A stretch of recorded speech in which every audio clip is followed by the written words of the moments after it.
À 48 ans, mon nouveau patron de 30 ans, fils à papa arrogant, a volé mon travail pour m'être viré. Il ne savait pas que je lui avais tendu un piège qui allait détruire sa réputation devant nos plus gros clients. Merci d'être ici avec moi aujourd'hui. J'espère que tu passes une journée merveilleuse où que tu sois. J'aimerais que tu partages dans les commentaires depuis quelle ville ou quel pays tu nous regardes et quelle heure il est là-bas. Maintenant, commençons notre histoire ensemble. Mon nom est Amélie Dubois. J'ai 48 ans, et depuis 15 ans, mon univers se résume aux 50 mètres carrés d'un bureau sans âme au 23e étage d'une tour de la Défense. Je suis analyste de données senior chez Éclat Conseil, un nom ronflant pour une boîte de conseil qui vend du vent à prix d'or. Mon vrai métier, c'est architecte de l'ombre. Je suis celle qu'on appelle quand les fondations s'effondrent, celle qui colmate les brèches dans le silence des nuits et des week-ends sacrifiés, pour que d'autres puissent parader au soleil. Ce soir-là ne faisait pas exception. Il était 21h passées, et la seule lumière dans l'open space désert était celle de mon écran, projetant des reflets bleutés sur mon visage fatigué. Sur l'écran, un enchevêtrement de chiffres, un modèle prédictif pour un géant de la grande distribution qui menaçait de s'effondrer. Une erreur critique, nichée au cœur de milliers de lignes de code, une bombe à retardement que personne n'avait vue. Personne, sauf moi. Mes doigts volaient sur le clavier, une danse mécanique et précise, le fruit de 20 ans d'expérience. Isoler la variable corrompue, réécrire le script, relancer la simulation. À 22h30, le modèle était non seulement réparé, mais optimisé. J'avais transformé une catastrophe potentielle en une opportunité de croissance de 3%. Le lendemain matin, à la réunion de 9h, mon manager direct, Jean-Pierre Lemaître, un homme dont la colonne vertébrale avait depuis longtemps été remplacée par une ambition molle, présentait fièrement son travail. Après une analyse approfondie et une intuition qui m'est venue tard dans la nuit, j'ai pu identifier une faille et la corriger, plastronnait-il devant le client, qui buvait ses paroles. Je suis restée silencieuse, comme toujours, une tasse de café tiède entre les mains. L'invisibilité est une cape que l'on finit par porter par habitude. Elle protège, mais elle isole. Ma vie en dehors de ces murs était tout aussi discrète. Mère célibataire d'un adolescent formidable, Léo, dont les études dans une bonne école étaient la seule raison pour laquelle j'endurais ce cirque. Chaque ligne de code que je déboguais, chaque rapport que je rédigeais, c'était pour lui. Pour qu'il ait les chances que je n'avais pas eues. En sortant de la réunion, j'ai croisé Sophie, notre responsable des ressources humaines. À 58 ans, elle avait vu défiler assez de jeunes loups et de managers quars pour écrire une encyclopédie sur la lâcheté en entreprise. Elle m'a attrapé le bras, son regard perçant derrière ses lunettes. Il est doué, ce Jean-Pierre, pour avoir des intuitions la nuit, n'est-ce pas? Surtout quand d'autres veillent pour lui. J'ai haussé les épaules. C'est le jeu, Sophie. C'est un jeu de dupes, ma chère, a-t-elle rétorqué. Et à ce jeu, ta compétence les effraie autant qu'elle leur est utile. Ne l'oublie jamais. C'est cette semaine-là que la nouvelle est tombée. Le genre de nouvelle qui fait vibrer les murs du bureau.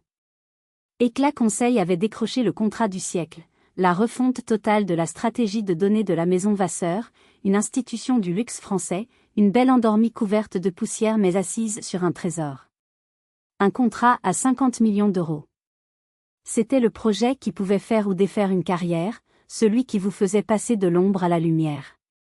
Et pour la première fois depuis des années, une flamme s'est rallumée en moi. C'était mon domaine d'excellence. La data dans le luxe, un défi d'une complexité folle, un mélange de tradition et de modernité. C'était ma chance. Ma dernière chance, peut-être, de prouver que j'étais plus qu'une simple, bonne technicienne. Jean-Pierre est venu me voir, un sourire mielleux aux lèvres. Amélie, pour Vasseur, on va avoir besoin de vous. Vous serez le pilier technique, évidemment.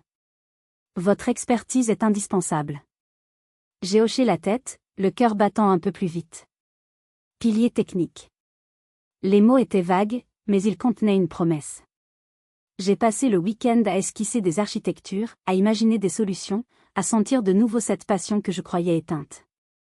Je me suis permis d'espérer. L'erreur d'une éternelle optimiste. Le lundi matin, l'atmosphère au bureau était électrique. Un email de la direction générale avait été envoyé à tous les employés, annonçant l'arrivée d'une recrue stratégique de haut vol pour piloter le projet Maison Vasseur. Le nom, Tristan Delaroche. Une photo accompagnait le texte. Un homme de 32 ans, au sourire éclatant de blancheur, à la mâchoire carrée et au regard qui semblait dire « Le monde m'appartient, et vous devriez être reconnaissant que je vous laisse y vivre ». Son CV était un poème à la gloire de l'élitisme français, HC, un passage éclair dans une banque d'affaires à Londres, 2 startups, disruptives, revendues avant même d'être rentables, et un carnet d'adresses aussi épais qu'un dictionnaire. Il est arrivé à 10 heures, non pas comme un nouvel employé, mais comme un propriétaire venant inspecter ses terres. Son costume bleu marine était si parfaitement coupé qu'il semblait avoir été cousu sur lui. Il a serré la main de Monsieur Moreau, notre grand patron, avec une familiarité déconcertante, a gratifié Élodie Perrin, ma collègue la plus arriviste, d'un sourire qui l'a fait rougir, et a balayé le reste de l'open space d'un regard distrait. La réunion de lancement a eu lieu à 11 heures. Nous étions tous convoqués dans la grande salle de conférence vitrée, celle avec vue sur tout Paris. Tristan était assis à la droite de Monsieur Moreau, comme un prince héritier. « Je suis ravi de vous présenter Tristan Delaroche », a commencé Moreau, le torse bombé. Tristan nous rejoint pour prendre la direction du projet Maison Vasseur. Son dynamisme et sa vision stratégique sont exactement ce dont nous avons besoin pour mener à bien cette mission exceptionnelle. Tristan a hoché la tête, un sourire modeste mais parfaitement étudié sur les lèvres. Puis, Moreau a ajouté, presque comme une pensée après coup, en agitant une main dans ma direction, et bien sûr, Amélie Dubois, notre experte, assurera tout le soutien technique et l'analyse des données. Soutien. Le mot a claqué dans le silence de la pièce. Il a éteint la petite flamme qui s'était rallumée en moi. Soutien. Le mot fourre-tout qui signifie « tu feras tout le travail difficile et ingrat, et je récolterai les lauriers ». J'ai senti le poids de toutes mes années d'invisibilité s'abattre sur mes épaules. J'ai croisé le regard de Luc, le jeune analyste que j'avais formé, qui me regardait avec une pitié non dissimulée. Puis j'ai vu le regard de Sophie, la RH. Il n'y avait pas de pitié dans ses yeux, mais une colère froide et une compréhension profonde. Elle m'a fait un imperceptible signe de tête, comme pour me dire « je sais ». Après la réunion, Tristan a fait le tour des bureaux. Il est arrivé devant le mien, s'est appuyé contre l'encadrement de la porte, occupant tout l'espace. Il n'a pas frappé. « Amélie, c'est ça ?» J'ai levé les yeux de mon écran. « Oui. Et vous êtes Tristan. Bienvenue. J'ai entendu dire que vous étiez notre petite fée des chiffres, a-t-il dit avec un sourire qui se voulait charmeur mais qui suintait la condescendance. Je compte sur vous. J'ai plein d'idées pour Vasseur, il faudra juste que vous me mettiez tout ça en musique. Il a attendu que je le remercie. J'ai simplement hoché la tête. J'ai déjà commencé une analyse préliminaire sur leurs données de vente des 5 dernières années, ai-je dit, en essayant de rester professionnel. Il y a des tendances intéressantes sur la clientèle étrangère, notamment. Il m'a coupé d'un geste de la main. Oui, on verra ça plus tard. Pour l'instant, préparez-moi une synthèse de tout ce que vous avez. Simple, visuel. Je n'ai pas le temps pour les détails techniques. Puis il a tourné les talons, me laissant avec le goût amer de l'humiliation. La guerre n'était pas encore déclarée, mais je venais de rencontrer mon ennemi. Les semaines qui suivirent furent une démonstration magistrale de ce que j'appelais le vol de crédit par évaporation. C'était un art subtil que Tristan maîtrisait à la perfection. Le processus était toujours le même. Je passais des jours à analyser des jeux de données complexes, à construire des modèles, à rédiger des synthèses détaillées. Je lui envoyais mon travail, et le lendemain, en réunion, mes conclusions s'évaporaient de mon document pour se matérialiser dans sa bouche, transformées en « c'est intuition, c'est analyse ». En y réfléchissant ce week-end, j'ai eu une révélation sur la segmentation client, disait-il, en présentant un de mes graphiques, dont il avait simplement changé les couleurs pour y apposer le logo T de LR. Élodie Perrin, ma collègue qui voyait en Tristan un tremplin pour sa propre carrière, était sa plus grande admiratrice. Elle buvait ses paroles et ne manquait jamais une occasion de le complimenter bruyamment. C'est brillant, Tristan. Personne n'avait jamais pensé à voir les choses sous cet angle. Elle était aussi devenue son lieutenant. C'est elle qui me transmettait ses demandes, souvent en oubliant de me convier aux réunions où les orientations stratégiques étaient discutées. Oh, pardon Amélie, j'ai cru que tu avais reçu l'invitation. De toute façon, c'était très macro, pas la peine de te déranger avec ça. Un jour, le sabotage devint plus actif. Élodie m'a transmis une demande urgente de Tristan, une analyse sur les performances des ventes par boutique sur les 2 dernières années. Mais dans sa demande, elle avait volontairement inversé 2 codes de région, le Nord et la Côte d'Azur.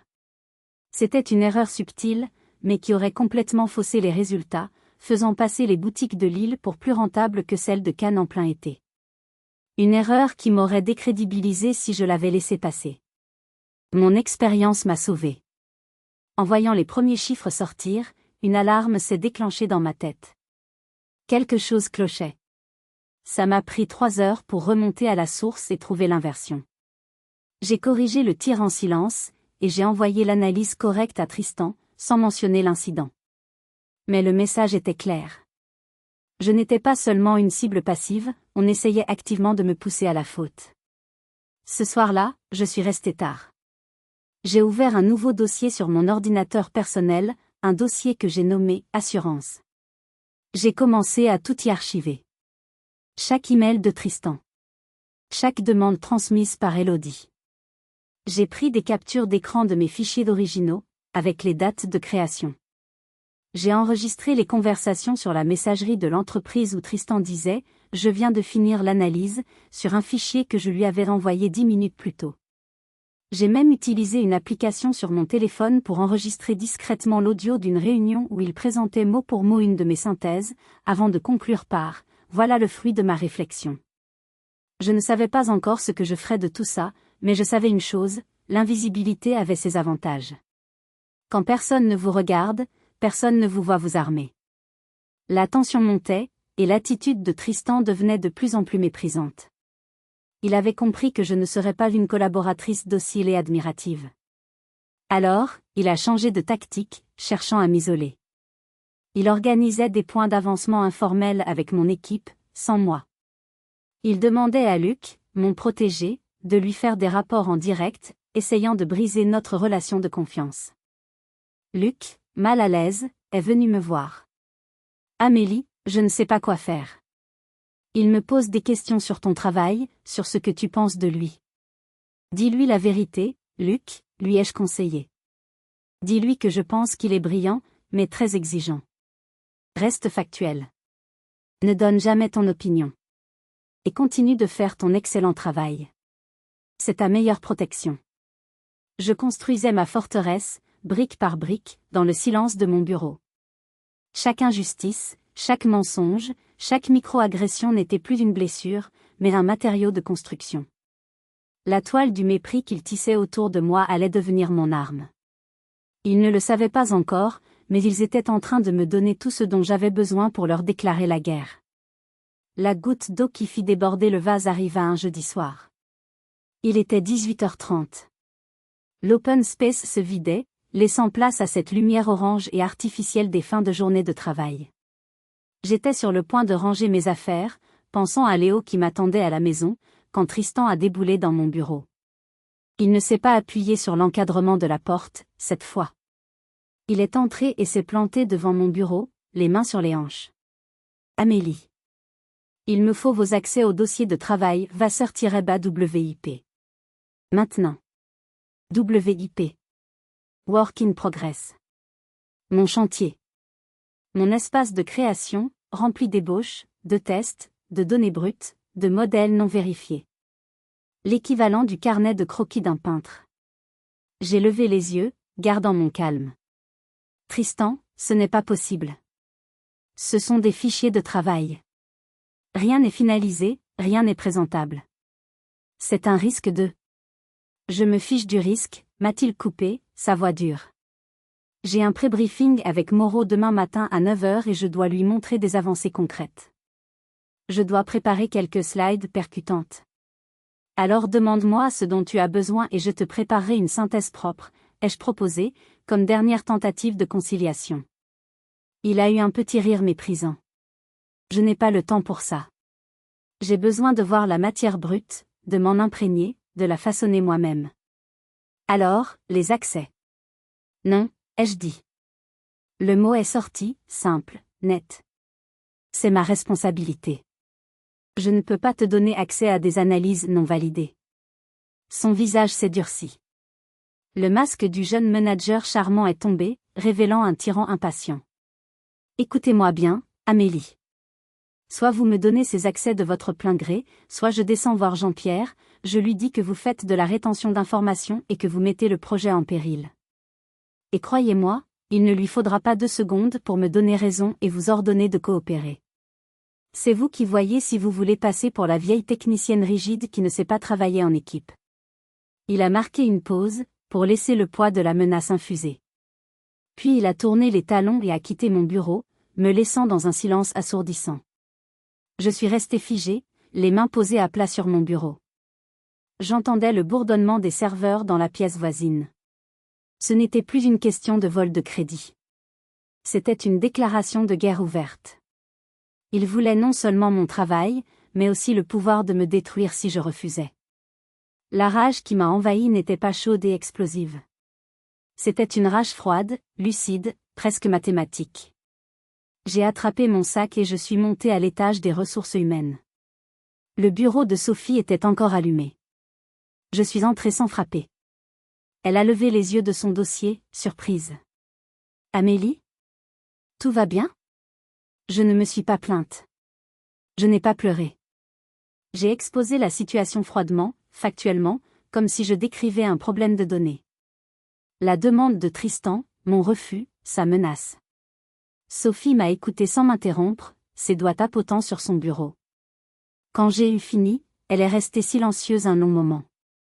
Il va le faire, a-t-elle dit finalement. Il va descendre voir Jean-Pierre, et ce lâche lui donnera raison. Tu seras obligé de céder. Je sais, ai-je répondu. Elle s'est penchée en avant, son regard intense planté dans le mien. Alors, la question n'est pas de savoir si tu vas céder. La question est de savoir ce que tu vas lui donner. Amélie, dans cette maison, on m'a appris une chose, si tu tires sur un roi, tu ne dois pas le manquer. Tu as un plan? Un faible sourire a étiré mes lèvres. La décision était prise. Le point de non-retour était franchi. Non, ai-je répondu. Mais je suis en train d'en construire un. En rentrant chez moi ce soir-là, mon cerveau tournait à plein régime. Ce n'était plus une question de défense, mais d'attaque. Une attaque chirurgicale, indétectable, et surtout, une attaque qu'il déclencherait lui-même. Le piège parfait. Le lendemain matin, après avoir reçu un email glacial de Jean-Pierre M, ordonnant de donner les accès à Tristan pour le bien du projet, j'ai obtempéré. Mais pas avant d'avoir passé une partie de la nuit à préparer le terrain. J'ai créé un nouveau répertoire sur le serveur partagé. Je l'ai nommé Vasseur-rapport-fino-ad. Mes initiales, discrètes, presque invisibles. À l'intérieur, j'ai commencé à construire mes chefs d'œuvre.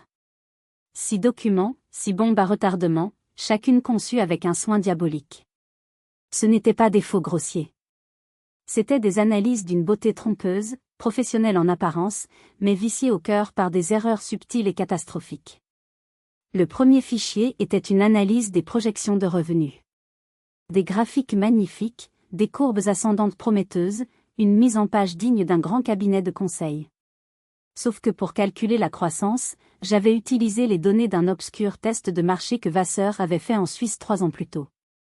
Les chiffres étaient en francs suisses, mais je les présentais comme des euros, sans aucune mention du taux de change. L'erreur se chiffrait en millions, mais elle était invisible à l'œil nu. Il fallait être un expert de leurs finances pour la déceler. Le deuxième était la segmentation de la clientèle. J'ai utilisé de vraies données, mais je leur ai appliqué un algorithme de segmentation datant de 2010. À l'époque, la clientèle du luxe était plus âgée. Le modèle recommandait donc de cibler massivement des retraités de province, alors que la clientèle actuelle de Vasseur était jeune, urbaine, et hyper connectée. C'était une invitation à jeter des millions en marketing par la fenêtre. Le troisième, mon préféré, était l'analyse concurrentielle. Un bijou de confusion. J'avais récupéré les données publiques de leurs principal concurrent et je les avais subtilement mélangées aux leurs. Le résultat était un rapport qui les montrait à la fois bien meilleur et bien pire qu'en réalité, un document totalement schizophrène et donc inutilisable pour toute décision stratégique. Les 3 autres fichiers étaient du même acabit. Une optimisation des stocks qui recommandait de remplir les boutiques de Courchevel et Megève avec la collection de maillots de bain en plein mois de décembre.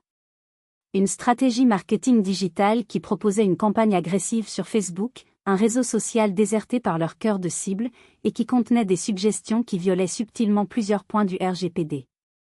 Et enfin, une analyse de la fidélisation client dont j'avais simplement inversé la formule, montrant une hémorragie de leurs clients les plus précieux, alors qu'en réalité, leur taux de rétention était un record dans le secteur. Chaque fichier était une œuvre d'art toxique. Et pour parfaire le piège, j'ai demandé l'aide de Luc. Je l'ai convoqué dans une petite salle de réunion, loin des oreilles indiscrètes. Luc, j'ai besoin de ton aide pour quelque chose de très confidentiel. Ça dépasse le cadre de notre travail habituel. Je lui ai expliqué la situation, sans phare. Son visage est passé de l'incompréhension à la colère, puis à une sorte d'admiration inquiète. C'est risqué, Amélie. Le plus grand risque serait de ne rien faire, ai-je répondu. J'ai besoin que tu m'aides à créer un cheval de Troie. Son regard s'est illuminé. Il avait compris. Nous avons passé 2 heures à travailler ensemble. Dans l'un des fichiers Excel piégés, le plus complexe, Luc a intégré une macro invisible. Cette macro ne faisait rien d'autre que d'enregistrer chaque action de sauvegarde effectuée sur le fichier, en y ajoutant un journal caché avec l'heure, la date, et l'identifiant de l'utilisateur. Chaque fois que Tristan travaillerait sur son analyse et la sauvegarderait, il laisserait une empreinte digitale indélébile, une preuve irréfutable de sa manipulation. Pendant que je construisais mes armes, je bâtissais aussi mon alibi. Dans un dossier ultra sécurisé sur mon ordinateur, accessible uniquement par moi, je développais la véritable analyse. La version correcte, juste, brillante. Chaque calcul était documenté, chaque source citée, chaque hypothèse expliquée. C'était ma police d'assurance. Ma sortie de secours.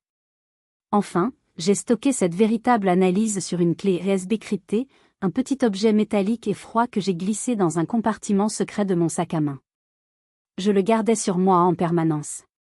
L'arme parfaite était prête. Le piège était tendu. Il ne me restait plus qu'à attendre que le loup entre de lui-même dans la cage. Le vendredi matin, j'ai envoyé un email laconique à Tristan, avec Jean-Pierre en copie. Bonjour, comme convenu, vous trouverez les accès au répertoire vasseur-rapport-fino-ad ci-dessous. Bonne journée. Pas d'émotion, pas de ressentiment. Juste des faits. J'ai immédiatement archivé l'email dans mon dossier « Assurance ». La réaction ne s'est pas fait attendre. Moins d'1 heure plus tard, Luc m'a envoyé un message sur notre messagerie sécurisée. Il est dedans. Il télécharge tout. Le poisson avait mordu à l'hameçon. Durant les jours qui suivirent, j'ai observé le spectacle avec une fascination presque clinique. Tristan, galvanisé par cette mine d'or d'analyse, prête à l'emploi, travaillait avec une ardeur nouvelle. Il s'enfermait dans son bureau, modifiant mes fichiers piégés, changeant les titres, ajoutant son nom sur chaque page. Chaque fois qu'il cliquait sur « Enregistrer », notre petite macro faisait son travail, ajoutant une nouvelle ligne au journal secret. Son arrogance grandissait de jour en jour. Il a commencé à présenter ses « premières découvertes » à Jean-Pierre et Élodie, qui étaient béats d'admiration. Un après-midi, j'ai surpris une conversation. Luc posait une question innocente à Tristan sur un graphique qui lui semblait contre-intuitif. « C'est normal que tu ne comprennes pas tout de suite, Luc, » a répondu Tristan avec une patience condescendante. C'est de la pensée disruptive.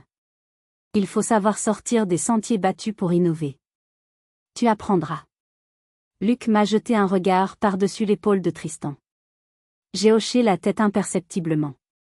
Le plan fonctionnait. Mais Tristan sentait que Luc était une menace potentielle.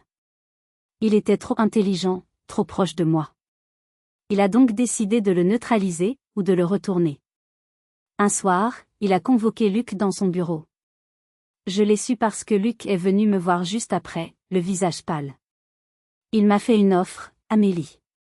Quel genre d'offre? Il m'a dit que j'avais du potentiel, mais que je devais choisir le bon mentor. Il m'a promis une promotion rapide, une augmentation, si j'acceptais de travailler directement sous ses ordres. Et ça impliquait quoi, travailler sous ses ordres? Luc a hésité. Il voulait que je valide ses analyses sans poser de questions. Et que je lui rapporte ce que tu faisais, ce que tu disais. Il voulait que je l'informe si tu préparais quelque chose dans son dos. C'était un test de loyauté. Un mouvement de gangster. J'ai regardé Luc, ce jeune homme brillant et intègre que j'avais pris sous mon aile. Je ne lui ai mis aucune pression. C'est à toi de décider, Luc. Pense à ta carrière. Il a eu un petit sourire triste. Ma carrière? Je veux apprendre de quelqu'un de compétent et d'honnête. Pas servir de larbin à un imposteur.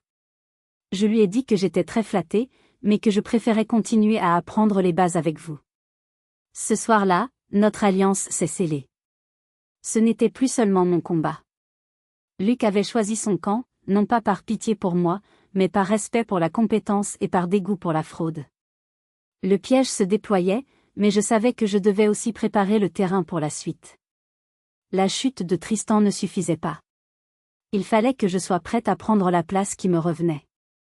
J'ai commencé à travailler encore plus dur sur la véritable analyse, la rendant non seulement parfaite, mais aussi visionnaire. J'y ai intégré des idées que je gardais pour moi depuis des années, des stratégies audacieuses mais réalisables qui pouvaient réellement transformer la maison Vasseur. Pendant que Tristan s'enfonçait dans le mensonge, construisant son château de cartes sur les sables mouvants que je lui avais préparés, je bâtissais une cathédrale de logique et de vérité. Il était tellement aveuglé par son propre ego qu'il ne voyait pas que chaque fichier qu'il volait, chaque mensonge qu'il proférait, chaque tentative pour me discréditer, ne faisait que resserrer le nœud coulant autour de son propre cou. Et j'étais celle qui tenait la corde.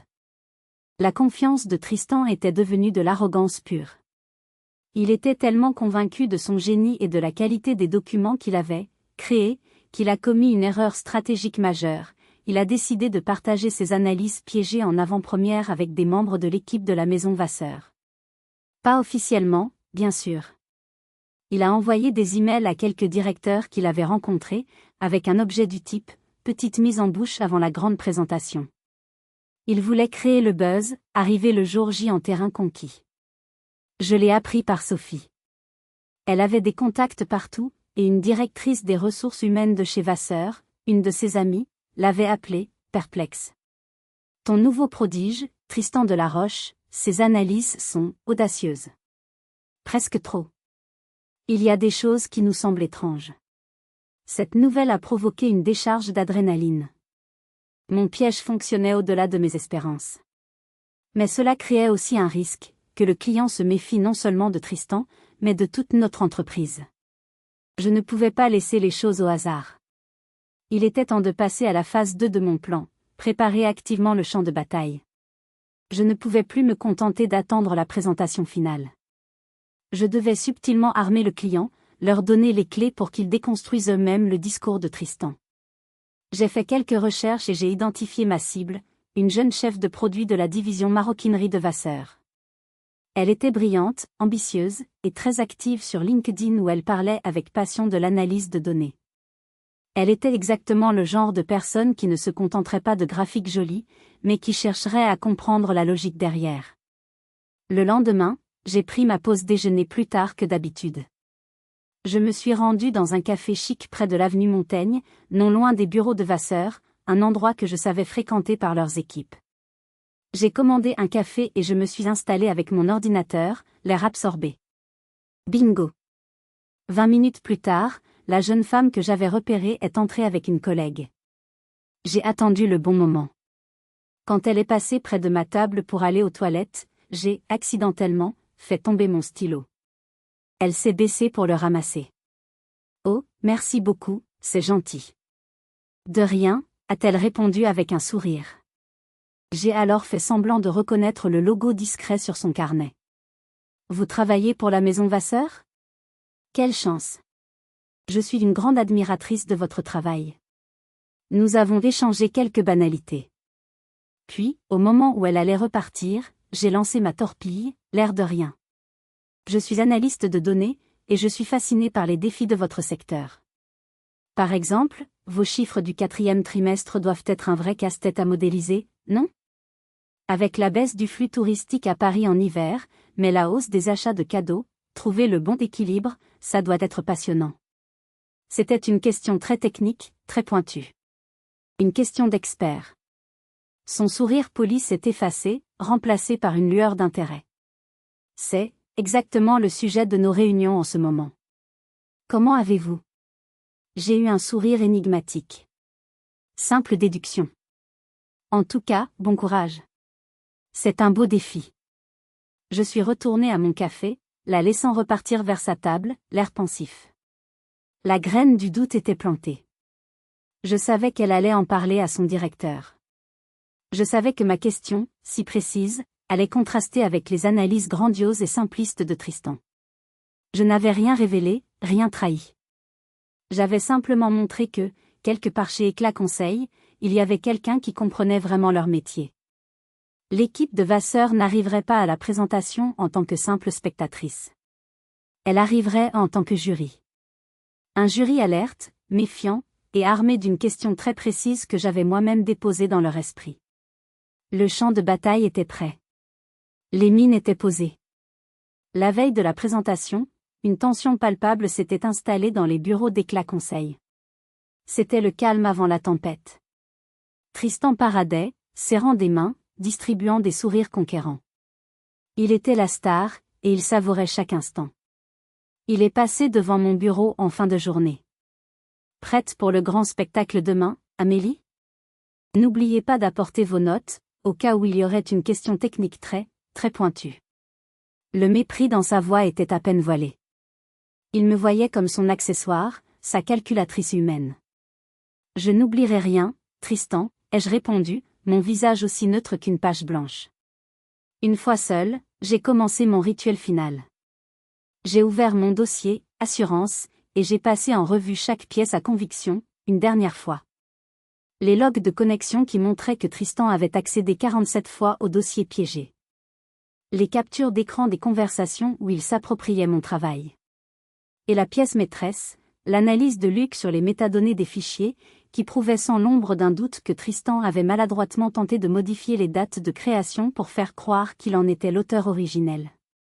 C'était la preuve de la préméditation, la signature de l'escroc. J'ai ensuite ouvert la véritable analyse, celle qui était sur ma clé USB cryptée. Je l'ai lue et relue, mémorisant chaque chiffre, chaque graphique, chaque conclusion. Ce n'était pas seulement un travail, c'était mon manifeste. La preuve de ma compétence, de ma vision. C'était la femme que j'étais, traduite en données. Vers 20h, mon téléphone a sonné. C'était Léo. Maman? Tu rentres tard encore ce soir? La culpabilité m'a pincé le cœur. Je sais, mon chéri. J'ai une très grosse présentation demain. Mais c'est la dernière ligne droite, promis. Tu as l'air fatigué. Ça va aller? Sa voix, pleine d'une maturité inquiète qui n'était pas de son âge, a renforcé ma détermination. Je ne me battais pas seulement pour ma carrière ou par vengeance. Je me battais pour lui. Pour lui montrer qu'on ne doit jamais laisser personne nous écraser, nous définir, nous voler ce qui nous appartient. Pour lui montrer que l'intégrité et l'intelligence sont des armes plus puissantes que l'arrogance et le mensonge. Ça va aller, Léo. Mieux que tu ne l'imagines, ai-je répondu, ma voix soudainement plus ferme. Je t'aime. À demain. Après avoir raccroché, j'ai finalisé ma préparation. J'ai fait 3 copies de ma clé USB cryptée. Une resterait dans mon sac. Une irait dans la poche de ma veste. La 3e, je l'ai glissée dans un petit étui que j'ai caché dans mon portefeuille. Paranoïa? Non. Stratégie. On ne va pas à la guerre avec une seule cartouche. En rentrant chez moi, je ne me sentais ni nerveuse, ni effrayée. Je ressentais une clarté d'esprit absolue, une sorte de calme serein qui précède les moments décisifs. J'ai sorti du placard le plus beau tailleur que je possédais, un ensemble gris anthracite que je n'avais mis qu'une seule fois, pour un entretien d'embauche des années auparavant. Je l'ai repassé avec un soin méticuleux. Ce n'était pas un vêtement. C'était une armure. Cette nuit-là, j'ai dormi d'un sommeil profond et sans rêve. Le lendemain, Tristan de la Roche allait présenter 6 mensonges brillants à une salle remplie d'experts. Et quand les questions viendraient, quand son château de cartes commencerait à vaciller, il n'y aurait qu'une seule personne dans la pièce avec les réponses. Et cette personne, ce serait moi. La salle de conférence de la maison Vasseur, au dernier étage de leur siège de l'avenue Montaigne, était intimidante. Une immense table en bois laqué noir, des fauteuils en cuir, et une baie vitrée monumentale offrant une vue imprenable sur Paris. C'était une pièce conçue pour affirmer le pouvoir. Autour de la table, l'état-major de Vasseur était au complet. 14 personnes. Des visages graves, des regards acérés. Parmi eux, Madame Isabelle Fournier, la présidente directrice générale. Une légende dans le monde du luxe, une femme de 65 ans à l'élégance sobre et à l'aura d'acier. Elle s'était battue pour arriver au sommet, et elle ne tolérait ni la médiocrité, ni le mensonge. Tristan est arrivé, rayonnant. Il a serré la main de Madame Fournier avec une assurance qui frisait l'insolence, a distribué des sourires et des mots choisis. Il était dans son élément, le jeune prodige venu éblouir les anciens. Je me suis installé au premier rang de la seconde rangée, comme promis, mon ordinateur portable fermé sur mes genoux, mon visage impassible. Jean-Pierre et Monsieur Moreau étaient là aussi, sur le côté, l'air de parents fiers venus assister au triomphe de leur progéniture. Tristan a lancé sa présentation. Les premières diapositives étaient un chef-d'œuvre de communication d'entreprise. Des mots-clés comme synergie, disruption, ADN de marque. Du vent, mais du vent joliment emballé. Il construisait sa crédibilité, endormait son auditoire avec un discours convenu avant de sortir ses chiffres révolutionnaires. Puis il est arrivé à la diapositive 5, les projections de revenus. Le graphique montrait une courbe spectaculaire, une croissance de 40% sur le 4e trimestre. J'ai vu le directeur financier de Vasseur, un homme au visage sévère, froncer imperceptiblement les sourcils. C'est lui qui a posé la première question, sa voix neutre mais précise. Monsieur de la Roche, pouvez-vous nous expliquer cette croissance exponentielle sur le T4 ? Historiquement, c'est notre trimestre le plus faible en termes de croissance nette. Le sourire de Tristan ne s'est pas effacé. C'est précisément là que réside la disruption. Notre modèle a identifié un potentiel inexploité sur le marché des cadeaux de fin d'année qui a été jusqu'ici sous-estimé. Ensuite, est venue la diapositive sur la segmentation client. Celle qui ciblait les retraités de province. La jeune chef de produit que j'avais rencontrée au café a échangé un regard avec son voisin. Madame Fournier a pris la parole pour la première fois. Sa voix était douce, presque musicale, mais elle a fait baisser la température de la pièce de plusieurs degrés. Vos analyses, monsieur, suggèrent que notre principal vecteur de croissance se trouve auprès d'une clientèle de plus de 60 ans. Or, toutes nos études internes, absolument toutes, montrent que 75% de notre chiffre d'affaires provient de la clientèle des 25 à 40 ans. Comment expliquez-vous un tel écart ? Tristan a commencé à bafouiller. C'est un changement de paradigme, nous proposons de réorienter la stratégie pour. Il n'a pas pu finir sa phrase. Les questions ont commencé à fuser de toutes parts, comme une volée de flèches. Page 7, votre modèle d'optimisation des stocks. Vous nous suggérez de vendre des maillots de bain à Noël dans notre boutique de Courchevel. Est-ce une plaisanterie ? Page 9, l'analyse de la fidélisation. Vos chiffres montrent que nous perdons nos meilleurs clients à un rythme alarmant, alors que nous venons de communiquer en interne sur un record de rétention. Qui dit vrai ? Page 12, l'analyse concurrentielle. Vous nous comparez à nous-mêmes sur le marché asiatique. C'est une erreur de débutant. Le visage de Tristan avait perdu ses couleurs. La sueur perlait sur son front. Son beau costume semblait soudain trop grand pour lui. Il était en train de se noyer, cherchant désespérément une bouée dans un océan de questions hostiles. Il jetait des regards paniqués vers Moreau et Jean-Pierre, qui étaient devenus livides, pétrifiés sur leurs chaises. Le silence est retombé, lourd, pesant. Tristan était debout, seul au milieu de la pièce, exposé.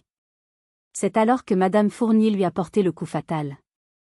Elle l'a regardé droit dans les yeux, sans haine, avec une sorte de curiosité clinique. Monsieur Delaroche, j'ai une dernière question, très simple. Avez-vous la moindre idée de comment fonctionne notre entreprise? Le roi était nu. Le silence était total. Tristan a ouvert la bouche, mais aucun son n'en est sorti. Dans un dernier réflexe de survie, un geste de pur désespoir, il s'est tourné à moitié vers moi. Les données? Les données brutes que mademoiselle Dubois m'a fournies, elles devaient être défectueuses. Tous les regards dans la pièce, 14 paires d'yeux, se sont tournés vers moi. Le silence était si complet que j'entendais les battements de mon propre cœur. Le regard de madame Fournier s'est posé sur moi. Il n'était ni accusateur, ni bienveillant. Il était neutre, scrutateur. Il attendait. Mademoiselle Dubois, a-t-elle dit, sa voix résonnant dans le silence de mort. Vous êtes le soutien technique. Avez-vous quelque chose à ajouter? C'était le moment. Le point de bascule de ma vie professionnelle. 6 ans d'invisibilité, de frustration rentrée, de travail volé, tout se ramenait à cet instant précis. Je me suis levée, lentement, en lissant les plis inexistants de mon tailleur gris. J'ai senti le poids de tous les regards, mais je n'ai regardé qu'une seule personne, madame Fournier. Oui, madame la présidente. J'ai quelque chose à ajouter. Je me suis avancée vers la grande table. Mon calme contrastait violemment avec la panique qui émanait de Tristan. Je n'ai pas sorti mon ordinateur. Pas tout de suite. J'ai adopté la stratégie que j'avais répétée 100 fois dans ma tête. La maïeutique. L'art de faire accoucher les esprits. Ou dans ce cas, de faire avouer un homme par ses propres contradictions. Avant de présenter une autre analyse, ai-je commencé d'une voix posée, je pense qu'il serait utile pour tout le monde d'aider Monsieur Delaroche à clarifier la logique derrière ses propres chiffres. Pour que nous puissions tous comprendre sa pensée disruptive. Je me suis tournée vers l'écran où était encore affichée une des diapositives de Tristan. Tristan, ai-je dit, en utilisant son prénom pour la première fois, créant une fausse intimité dévastatrice. Sur la page 5, concernant les projections de revenus. Pourriez-vous simplement nous rappeler le taux de change que vous avez appliqué pour convertir les données sources? C'est une question purement technique. Il m'a regardé, les yeux écarquillés. Il était pris au piège. S'il avouait ne pas savoir, il admettait son incompétence. S'il inventait une réponse, je le démolirais avec les vrais faits. Le taux de change était le taux standard. A-t-il bafouillé? Lequel, précisément, ai-je insisté doucement.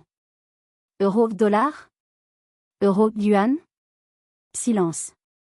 J'ai continué, implacable. Sur la page 7, le modèle d'optimisation des stocks.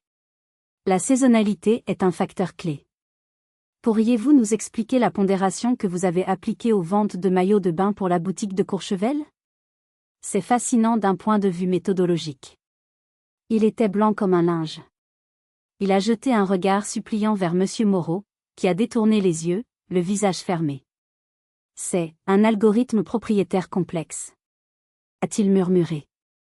Bien sûr, ai-je répondu avec un sourire désolé. Un algorithme si complexe qu'il défie les lois du commerce et du climat.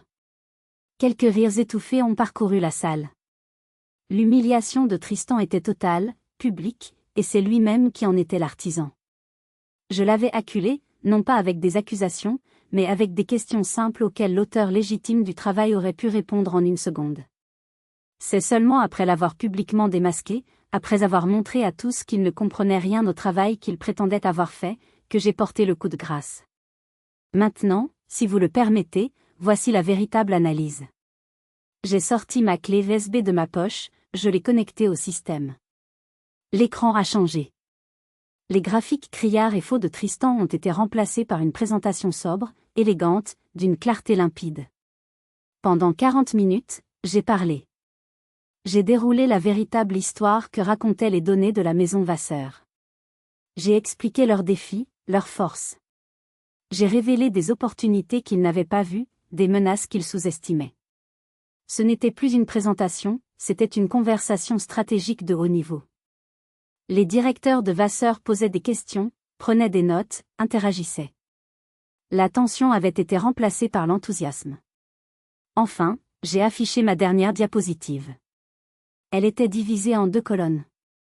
À gauche, la chronologie de la création de mes fichiers piégés. À droite, la chronologie de l'accès et du téléchargement de ces mêmes fichiers par Tristan. En bas, la preuve de sa tentative de falsification des métadonnées. Et pour répondre à la question de l'origine des divergences entre les deux présentations, ai-je conclu, voici les faits, documentés et horodatés. Je laisse à chacun le soin de tirer ses propres conclusions. J'avais gagné. Ce n'était plus un doute. C'était une certitude, froide et absolue. Le silence qui a suivi ma dernière diapositive était plus lourd encore que celui qui avait suivi la chute de Tristan. C'était le silence du jugement. Madame Fournier s'est levée. Elle n'a pas regardé Tristan, qui semblait s'être liquéfié dans son costume trop cher. Elle a regardé Monsieur Moreau et Jean-Pierre. Messieurs d'Éclat Conseil, je vous demande de bien vouloir patienter dehors. Mademoiselle Dubois, vous restez. C'était un ordre, pas une requête. L'équipe d'Éclat Conseil, y compris un Tristan fantomatique, est sortie de la pièce la tête basse, comme des écoliers pris en faute. Une fois la porte refermée, le ton de Madame Fournier a changé. La glace a fondu pour laisser place à une lueur de respect dans ses yeux. C'était le geste le plus courageux et le plus intègre que j'ai vu dans ce métier depuis 20 ans, a-t-elle dit. Le directeur financier a ajouté, votre analyse est la plus pertinente que nous ayons vue depuis le début de cet appel d'offres. C'est du travail d'orfèvre. Mademoiselle Dubois, a repris Madame Fournier. Nous allons continuer ce projet. Mais à une seule et unique condition. Il sera dirigé par vous. Vous, et personne d'autre. C'est non négociable. Serez-vous à la hauteur? J'ai relevé le menton. Donnez-moi les moyens, et je le serai. Quand l'équipe d'Éclat Conseil a été rappelée, le verdict est tombé, sec et sans appel. Le visage de Monsieur Moreau était une étude de l'humiliation maîtrisée. Tristan a été licencié sur le champ. Il est parti sans un mot, escorté par la sécurité du bâtiment. Le retour au bureau fut surréaliste. La nouvelle avait voyagé plus vite que le taxi.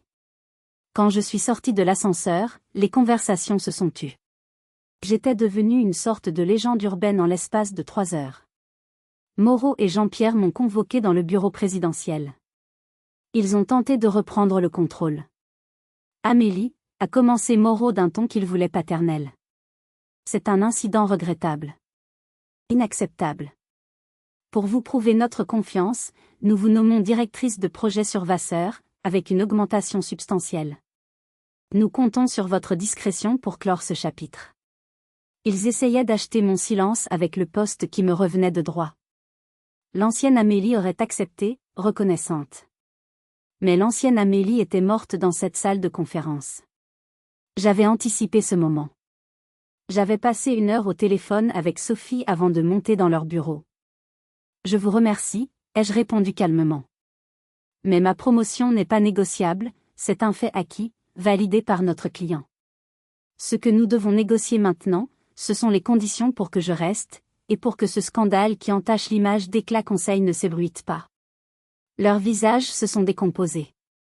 J'avais retourné la situation. Je n'étais plus l'employée, j'étais celle qui tenait les cartes. J'ai posé mes conditions, préparées avec Sophie. Premièrement, je ne serai pas directrice de projet. Je suis nommée directrice de la stratégie donnée, un nouveau poste que vous allez créer. Je superviserai la méthodologie de toutes les analyses de ce cabinet. Deuxièmement, je veux la création d'un comité d'éthique et de validation croisée des analyses, pour qu'une telle fraude ne puisse plus jamais se produire. Troisièmement, je veux que Luc soit promu analyste senior et qu'il devienne mon bras droit. Sa loyauté et sa compétence doivent être récompensées. Et enfin, ai-je ajouté en regardant Jean-Pierre droit dans les yeux, je veux des excuses publiques de votre part à toute l'équipe pour votre manque de leadership et pour avoir laissé cette situation s'envenimer. Ils étaient piégés. Refuser, c'était risquer que j'aille voir la presse ou que je démissionne en emportant avec moi le plus gros client de l'agence. Ils ont accepté. Tout. Quelques mois plus tard. Mon nouveau bureau était celui de Tristan. Le grand bureau d'angle avec la vue sur tout Paris. Le projet Vasseur était un succès retentissant. J'avais constitué une équipe de choc, avec Luc à mes côtés. Nous ne faisions pas seulement du bon travail, nous prenions du plaisir à le faire. Un jour, j'ai reçu un email d'Élodie, plein de louanges mielleuses, me proposant un café pour repartir sur de bonnes bases. Je l'ai supprimé sans répondre. J'avais appris à choisir mes batailles, et celles-ci n'en valaient pas la peine. Mon combat n'était pas terminé. Changer une culture d'entreprise est un marathon, pas un sprint. Mais pour la première fois de ma vie, je n'étais plus invisible. J'étais aux commandes. J'avais retrouvé ma voie, et j'avais bien l'intention de m'en servir. J'avais appris la leçon la plus importante. La compétence est une arme silencieuse, mais quand elle est alliée à la stratégie et au courage, elle est invincible. J'ai ouvert un nouveau dossier sur mon ordinateur, intitulé « Avenir ». Et j'ai commencé à écrire la suite de mon histoire.